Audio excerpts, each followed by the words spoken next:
Well, hey guys, how's it going? Howdy, folks. Glad to see you. Watching us there on your couch. Yeah, you having fun? Or the toilet. What are you doing? Wherever it may be. We want to know. Now we don't.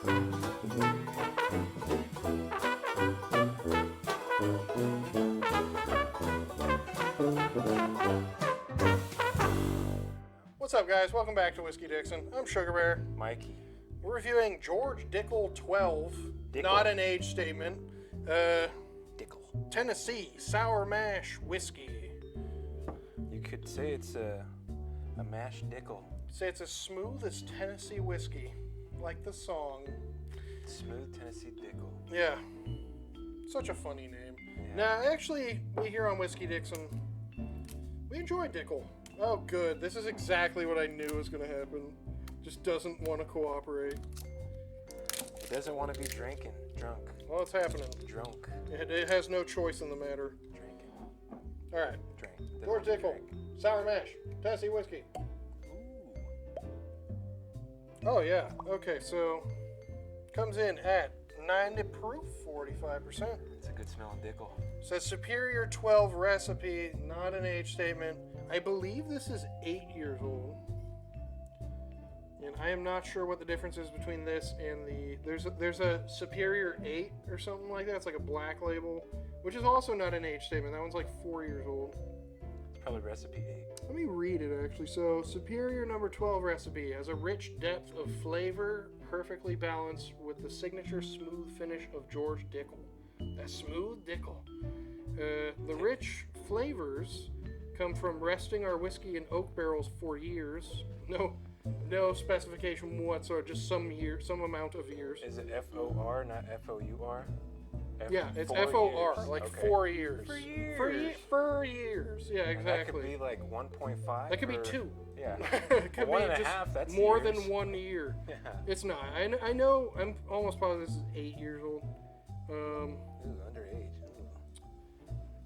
Comes from resting for years by chilling our whiskey before filtering it through sugar maple charcoal. You'll find flavors of rich oak, subtle vanilla, hints of sweetness, and smoke. Interesting. I don't really see smoke on like hardly any American whiskey. I'm gonna call bullshit on that smoke. We'll Yeah. see. We here drink like really smoky whiskey pretty often. Like so Band-Aids and finger paint. yeah, that's we're all used like to. Lafroig and Ardbeg fans, so you know if you say smoke, we're probably not even gonna detect a whiff, but we'll see. Whoa. Funky, really oaky. If you actually, take lot a of real hard whiff, you can almost get that smoke. It's like a wood smoke. It's not peat, hint of like but yeah, like Band-Aid. Yeah. burnt. I would say campfire. Finger paint-esque, but not really. Like Interesting. Actually. Bizarro Mrs. Woods class. I get some fruitiness too on it though, like some sweet. Oh, you know what? You get it? Yogurt. No, I don't get No, I don't really get smoke, but I'm like strawberry yogurt. It's fumey as fuck though. It's because we just opened. Next time we'll just breathe. Yeah. It's very fumey. It smells flammable. Smells kind of good though. All right, let's do It it. does not smell like anything else we've reviewed tonight. Super smooth on the palate. Oh, No smoke. I would say wood smoke. I wouldn't say peat. Not peat smoke at all. I would say burnt wood for sure though, like charcoal. I haven't eaten a lot of charcoal. But see that lingering, whatever that is? That gross ass taste. Oh yeah. Okay, yeah. Like That's burnt wood. That's literally if you took like a piece of burnt charcoal out of a fire and put it in your mouth.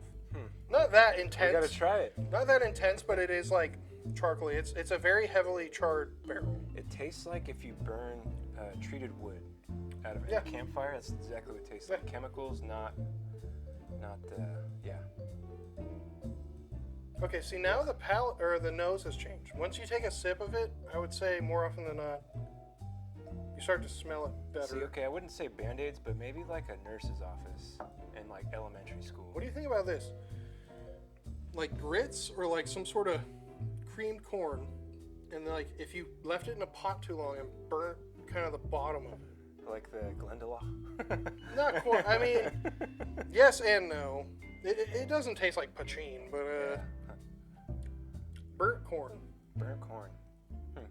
Oh, like burnt popcorn. Yeah, Okay. even burnt popcorn. Yeah, there we go. The black That's kernels. probably what I should have said. Yeah. It's actually not bad. No, it's not. Doesn't taste like I've the one had I this had, but before. yeah. I don't remember it being this good. The more I drink it, the more wood smoke I'm getting on the palate. Like more just campfire smoke.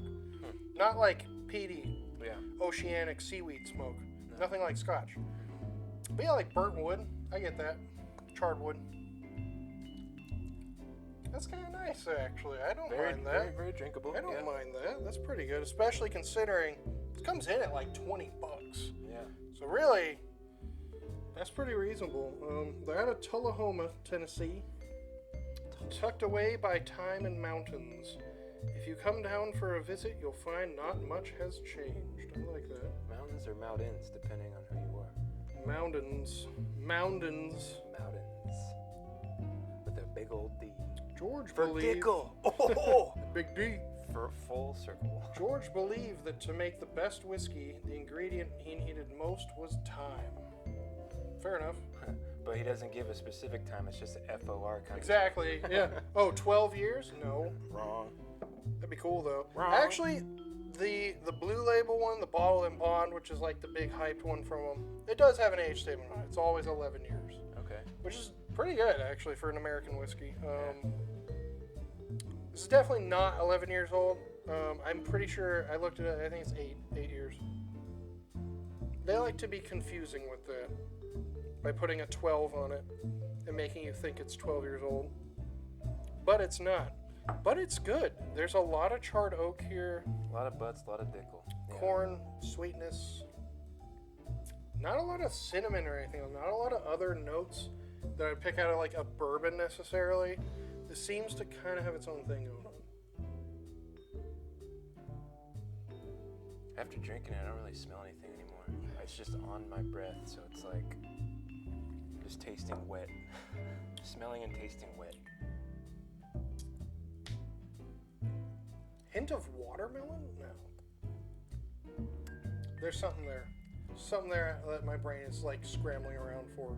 You gotta put like a PSA out for all the flavors you taste, because a lot of people have been like, oh, I want to try that whiskey based on his notes. It's like, well, you drink a lot of whiskey. You can taste that. Other people are just gonna be like, oh, it tastes like whiskey. And now a public service announcement from Whiskey Dixon. Yeah, I've noticed that more often than not. Non-whiskey drinkers who think they're going to taste the things I taste. You won't. Like, no, the reason you're going to be like, oh, it tastes like whiskey. Alcohol. Oh, it Yeah. tastes like whiskey. It's like, Yeah. yeah, because you don't drink whiskey. If you drink whiskey, you forget about, like I don't taste the alcohol in whiskey because I drink so much whiskey, I'm very used to it. I feel the alcohol in whiskey. Totally different thing, though. It's different to feel something than to taste something. Like you don't taste smoothness, you feel smoothness. Yeah. This is smooth, actually. This is very drinkable for 90 proof. Smooth Dickel. Yeah. Going down the throat. Yeah.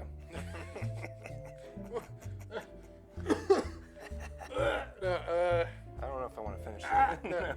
Oh, I'm gagging. It's getting cringeworthy.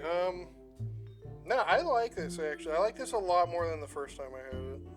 First time I had this was in Louisiana. Yeah, I had this in Baton Rouge, Louisiana, like last year. That was last year. Holy shit. It was the very beginning of last year. Okay, I was going to say. Like January of last year. You went there during the COVID? No, right before COVID, went to Mississippi and Louisiana, and then I brought back a couple bottles of this. I gave one to Moses, kept one for myself. Wasn't impressed. He really liked it. And now I'm like, revisiting it, I'm like, oh, I would drink this. I love... For $20, yeah. I love the barrel char, and I love how smooth it is, and I love... It doesn't have any off notes. There's nothing off-putting about it. Like, there's nothing, like, gross or kind of bleh. There's no cardboard or anything like that. It's actually a very pleasant whiskey. I even get a little, like, butter on the nose now. There's a bug in here. You're seeing things because of the whiskey. No, I'm just kidding. Maybe. I've been known to do that.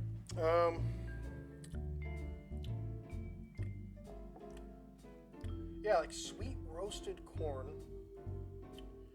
A lot of charred oak. No spices. I don't get the cinnamon I normally get from like American whiskey, especially like bourbon type whiskey. Because this is essentially bourbon, but because it's made in Tennessee, they're not going to call it bourbon. Tennessee is very proud of Tennessee whiskey, and I 100% appreciate that. That's pretty cool. I would say Tennessee whiskey tends to have more barrel char. Like Jack Daniels is a good example, where it's just mostly what you're tasting is wood, and that's kind of the case here. I wonder what it would taste like if they toasted the barrel. I bet Dickel has a toasted barrel. If they don't, I'm sure they will soon. Yeah. I would imagine pretty much every distillery in America is going to start doing the toasted barrel thing because it's so crazy what it does to a whiskey. Like it's so different. It's so noticeable. Like, yeah, I would love to see that. No, I'm sure Dickel will come out with a toasted barrel finish. Pretty much every distillery is doing it now, and Dickel's pretty well known. I believe it was 2019. Their bottled and bond, the blue label, was the best whiskey in the world according to Whiskey Heavy. It was the number one. Was bottled and bond. I tried it last year. It's really good. It is really good. I really enjoyed it. Super oaky. It's that smoky barrel taste amplified so much. It's just that, like way more of that. So we'll review it at some point. That is a really good one. Yeah, we should. That's the most like well-known Dickel. My favorite Dickel's the rye. Still, for some reason, the rye, that pickle Dickel, that pickle note is just so addictive to me for some reason in their rye that I love it. But this is great. I would actually buy this more, especially considering this comes in at like $20. Like how? Yeah, why wouldn't you buy this for $20? Before I ever came across Dickel, I never thought in my life I'd ever say, this is my favorite Dickel kind of thing. I like Dickel. Yeah. Nothing wrong with that. No, this is good. I really like this. I would actually buy this again for the price. And I would drink this over a lot of bourbons in this price range. Although I still like the rye the most for the cheaper stuff. Yeah, other than that, I don't know. Final thoughts? Try it and buy it. It's buy good. it. Reverse that. Buy it and try it. Or try it and buy it, either way. But yeah, I mean, if you were to try this at a bar, it would cost you probably like several bucks for a glass, where it's like, just buy a bottle. Like, Drink it home. It's It's safer. not going to go bad. You don't got to drive. I mean, to pick it up. Whiskey keeps pretty well. Like, as long as it's over half full, you can have it for years. I mean, yeah, no, I would recommend this. Actually, I like this. Do you have bottles that are half full that you've kept for years? In the past, yes. Okay. Right now, no. Because of this. Because of this show, Yeah. I'm not able to keep bottles around that long. This damn show! Show, Joe. No, I'm kidding. That's a great show. It is. Watch it. I enjoy drinking. Yeah, if you on enjoy the show. If you enjoy this show, subscribe to the channel. Smash the like button. Give us a thumbs up. Let us know what you think, what we should be reviewing, what other Dickels we need to review. Obviously, we'll do the Bottle and Bond at some point. That was a very hyped whiskey a couple of years ago. Turn that bell on. Yeah, Yeah. what he said. Yeah. And I'm Sugarbear. Mikey, We are Whiskey Dixon. Until next time, cheers. Keep on drinking. good Dickel.